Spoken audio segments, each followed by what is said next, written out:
fietstocht precies in? We fietsen naar Gent, naar de UZ in Gent, waar de kinderen voor kanker behandeld worden. En we proberen door sponsorgeld bijeen te krijgen, proberen we 2 tablets te geven daar zo.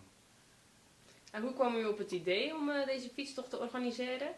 Omdat mijn zoon is vorig jaar behandeld voor leukemie, dat gaat nu de goede kant op. Maar we hebben ook gezien dat er andere kinderen daar zo, die worden geholpen en ja, er wordt zoveel mogelijk gedaan om de strijd een beetje houdbaar te maken voor de kinderen. En ik wil daar ook iets mijn steentje aan bijdragen eigenlijk, om het een beetje comfortabeler te maken voor de kinderen tijdens de behandeling.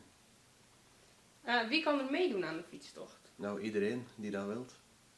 Ja, we hebben nu 15 deelnemers en er komen misschien nog 4 bij. Dus dan hebben we een behoorlijk groepje. En het zijn deelnemers van alle leeftijden? Ja, het is van 14 tot 50 jaar dus doe mee, dus dat kan allemaal.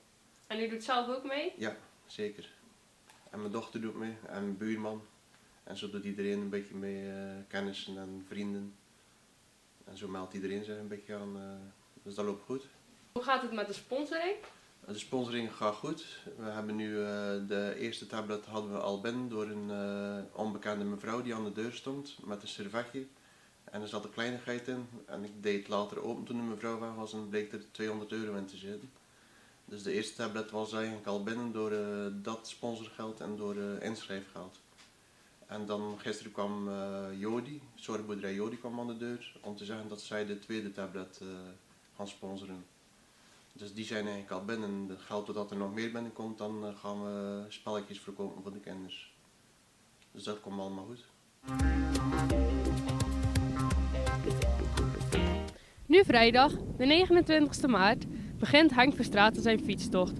Iedereen die hem wil sponsoren of hem uit wil zwaaien is welkom om 13:15 in de Nieuwstraat.